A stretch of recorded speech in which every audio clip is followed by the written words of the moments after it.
शिक्षा नीतीमध्ये काय झालं की त्यांनी शिक्षा नीतीचं जे प्रारंभिक रूप दाखवलं जनतेला, ते असं दाखवलं की कौशल्यावर आधारित अशी शिक्षण पद्धती आहे आणि कौशल्यावर आधारित ही असलेली शिक्षण पद्धतीमुळं मॅक्झिमम लोकांना रोजगार प्राप्त होणार आहे आणि मॅक्झिमम लोकांना रोजगार प्राप्त झाल्यामुळं त्यांचे जे पोटापाण्याचे प्रश्न आहेत ते सॉल्व्ह होणार आहे।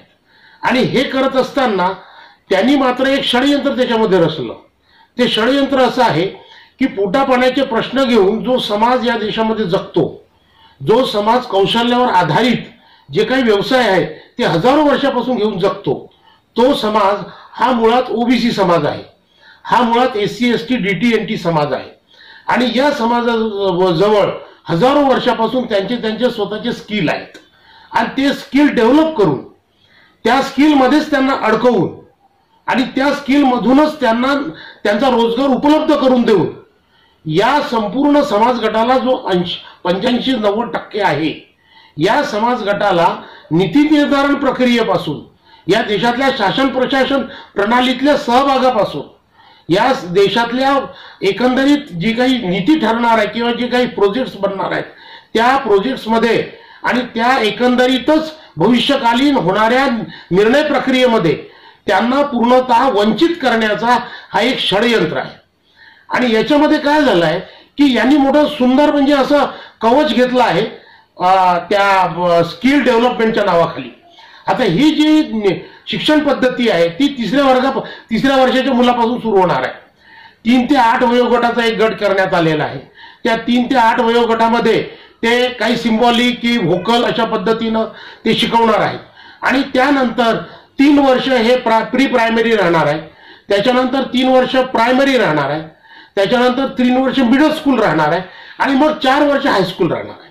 आता यांनी काय केलं आहे की यांनी मोठी मेख मारली आहे। त्याच्यामध्ये मेख अशी मारली आहे की 6व्या वर्गापासूनच त्यांनी स्किल डेव्हलपमेंटचे कोर्सेस सुरू केलेले आहेत। आता 6व्या वर्गापासून जेव्हा स्किल डेव्हलपमेंटचे कोर्सेस सुरू होतील तो ओबीसी समाजाची जी मंडळी आहे, 12 बलुतेदाराची जी मंडळी आहे, तर त्यांचे जे पारंपरिक व्यवसाय म्हणजे कोणाचा कटिंग कापण्याचा व्यवसाय, कोणाचा टेलरिंगचा व्यवसाय, कुंभाराचा व्यवसाय, कोणाचा शिंप्याचा आहे, कोणाचा सुताराचा आहे, कोणाचा लोहाराचा आहे, कोणाचा सोनाराचा आहे, असे सारे व्यवसाय हे वर्षानुवर्ष हे हजारो वर्षापासून या जातींनी आपल्या सोबत ठेवलेले आहेत आणि त्या व्यवसायामुळे त्या जातीचे नाव देखील पडलेले आहेत। तर काय होईल, समजा सुताराचा पोरगा आहे किंवा चांभाराचा पोरगा किंवा लोहाराचा पोरगा किंवा शिंप्याचा आहे किंवा धोब्याचा आहे, हा जेव्हा 6व्या वर्गात जाईल तर त्याच्या वडिलाचा जो व्यवसाय राहील त्या व्यवसायाला अनुरूप जेव्हा त्याचा स्किल डेव्हलपमेंटचा एखादा कोर्स असेल तर त्याचा पालकच म्हणेल त्याला, त्याचे आईवडीलच म्हणतील की बेटा तू तो कोर्स कर, तू तो कोर्स केला तर काय होईल, माझ्या व्यवसायामध्ये हातभार लागेल, माझा व्यवसाय समोर येईल। कारण की काय असते, बहुजन समाजामध्ये SC ST मध्ये किंवा खालच्या जातींमध्ये किंवा गरीब लोकांमध्ये जे मुलं जन्मतात ते मुलं त्यांच्यासाठी त्यांचे एक आर्थिक मदत करणारे एक व्यक्ती म्हणून देखील ते त्यांना किंवा प्रोडक्टिव्ह एलिमेंट किंवा इकॉनॉमिकली हेल्पिंग एलिमेंट म्हणून देखील त्यांच्याकडे पाहत असतात की आमच्या घरी मुलगा किंवा मुलगी कोणी पैदा झालं, जन्मलं, तर आम्हाला आमची आर्थिक बाजू सावरण्यासाठी हा याच्या श्रमातून आम्हाला मदत करेल, ही देखील भावना त्याच्या पाठीमागे असते। तर त्या भावनेला अनुरूप हे स्किल डेव्हलपमेंट जे यांनी आणलेलं आहे त्याच्यामुळे काय होईल की ज्या समाजाचे ज्या जातीचे जे स्किल आहे त्याचे स्किल डेव्हलपमेंटचे व्यवसाय तिथं राहणार आहे।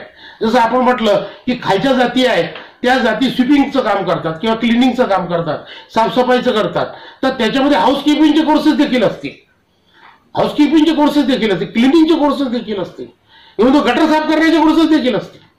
आणि अशा पद्धतीनं त्यांना व्यवसाय तिथं उपलब्ध करून देणे आणि तो व्यवसाय उपलब्ध करून दिल्यानंतर त्याचा पोटापाण्याचा प्रश्न मार्गी लावणे आणि त्यांना तिथंच थांबवणे। बघा, या शिक्षण पद्धतीमध्ये 3 प्रकारचे युनिव्हर्सिटीज अपेक्षित आहेत किंवा त्यांनी प्रपोज केले आहेत। तर पहिली युनिव्हर्सिटी आहे जे कौशल्यावर आधारित अभ्यासक्रम चालवून ते पोरं पुढे जातील तर त्या पोरांना कौशल्यावर आधारित डिग्री देणे।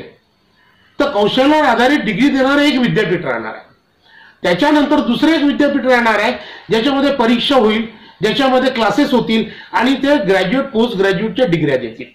तर त्याच्यामध्ये जे 10% लोक इथून जातील म्हणजे कौशल्यावर आधारित अभ्यासक्रम न स्वीकारता दुसरा अभ्यासक्रम कॉमन अभ्यासक्रम घेऊन जे जातील ते दुसऱ्या प्रकारच्या विद्यापीठात जातील ते ग्रॅज्युएट होतील, पोस्ट ग्रॅज्युएट होतील, आणि ग्रॅज्युएट पोस्ट ग्रॅज्युएट झाल्यानंतर ते MPSC UPSC थ्रू बँकिंगच्या ह्याच्या त्याच्या एक्झाम देऊन ते लोक काय करतील, नोकरी मिळवतील. आता इव्हन दो ते IAS देखील होतील, हेही सांगतो तुम्हाला. परंतु IAS काय आहे, हा ऍडमिनिस्ट्रेटिव्ह क्लर्क आहे. आता मी त्याच्या पुढचं षडयंत्र सांगतो यांचं. आणि हे षडयंत्र कशावर उभं आहे की हे षडयंत्र RSSचे जे गोळवलकर गुरुजी होते, त्या गोळवलकर गुरुजींनी द्विराष्ट्रवादाची ते थेअरी ठेवली आहे. 2 नेशन थेअरी म्हणतात त्याला. हे 2 नेशन थेअरीमध्ये एकाच नेशनमध्ये 2 राष्ट्र जगत असतात. ते 2 राष्ट्र असे की एक राष्ट्र हे सर्व्हिंग नेशन असते आणि दुसरं राष्ट्र हे राष्ट्र त्याच्यावर राज्य करणारं राष्ट्र असते. म्हणजे एक सर्व्हिंग नेशन आणि एक गव्हर्निंग नेशन असते. त्याला आपण गव्हर्निंग नेशन म्हणतो. ते जे गव्हर्निंग नेशन आहे, तर या गव्हर्निंग नेशनसाठी लागणारं जे मनुष्यबळ आहे, जे अत्यंत प्रगल्भानं मोठं मनुष्यबळ, म्हणजे त्याला काय म्हणतात, इलाइट क्लास ज्याला म्हणू आपण, किंवा हायली क्वालिफाईड जे आहे, त्याच्यासाठी त्यांनी 3ऱ्या प्रकारचं विद्यापीठ निर्माण करण्याचं प्रयोजित केलेलं आहे.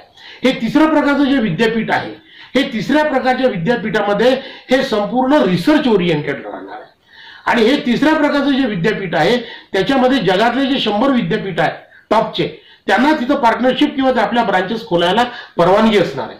आणि ते 3ऱ्या प्रकारचे विद्यापीठ आहे त्याच्यावर कोणत्याही प्रकारचं शासनाचं कंट्रोल राहणार नाहीये.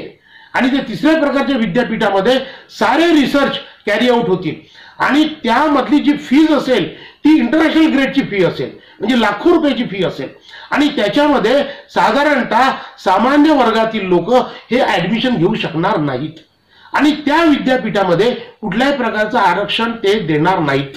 हे ठरलेलं आहे, हे नीती ठरलेली आहे. आणि त्याच्यामुळे काय होणार आहे की जे प्रमुख लोक येणार आहे प्रत्येक डिपार्टमेंटचे, हे सारे प्रमुख लोक त्या विद्यापीठातून 3ऱ्या प्रकारच्या जे रिसर्च ओरिएंटेड कोर्सेस करून आणि PhD घेऊन येतील, त्यांच्या हाती हे प्रमुख पद जाणार आहे. म्हणजे जे आता समजा मी तुम्हाला एक त्यातलं उदाहरण सांगतो की आता 129 सचिव मोदी सरकारने नियुक्त केले. हे 129 सचिव हे IAS नाही आहेत, हे IAS ग्रेड मधून प्रमोट होऊन गेलेले नाही आहेत, तर ते कॉर्पोरेटमध्ये होते. आणि ते कॉर्पोरेटला लॉयल असलेले लोक हे तिथं सचिव म्हणून डायरेक्ट नियुक्त केले गेले. आणि त्यांना काय म्हणून नियुक्त केलं की ते त्या विषयाचे एक्सपर्टीज आहेत म्हणून. तर त्याच्यामुळे काय झालं की IASचं महत्व तसंही कमी झालेलं आहे. आणि IAS तुम्ही कराल पण तुम्हाला कलेक्टरच्या वर जाऊ देणार नाही. जे सचिव आहेत ते या विद्यापीठातून निघालेले जे लोक आहेत ते सचिव होतील. बँकेचे जे डायरेक्टर होतील ते बँकेचे डायरेक्टर इथून होतील. रेल्वेचे जे प्रमुख होतील, प्रत्येक विभागाचे प्रमुख हे यातून येतील. आणि याच्यामध्ये SC ST OBC DT NT यातला एकही विद्यार्थी जाऊ शकणार नाही. एक फीमुळे जाऊ शकणार नाही, दुसरं रिझर्वेशन राहणार नाही त्याच्यामुळे जाऊ शकणार नाही. अच्छा, चुकून गेला तरी त्याला PhD ते मिळवू देणार नाही. त्याचं कारण असं की त्याचे सारे HOD हे सर्व उच्चवर्णीय उच्च जातीय राहणार आहेत. आणि अशा प्रकारे या देशाचं जे गव्हर्निंग आहे हे पूर्णतया हे उच्चवर्णीयाच्या हाती जाणार आहे. आणि ते गव्हर्निंग नेशन तयार होणार आहे.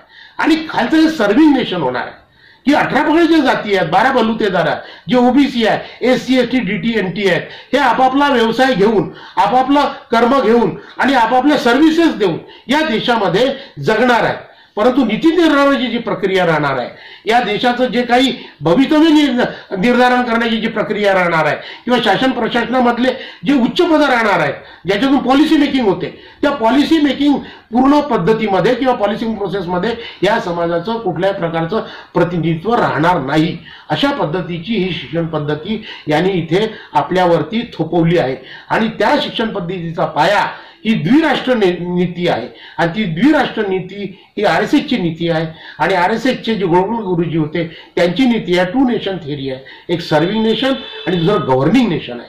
आणि म्हणून या नीतीला पूर्णतः OBC SC ST DT NT या समाजाने विरोध करणे अत्यंत गरजेचं आहे.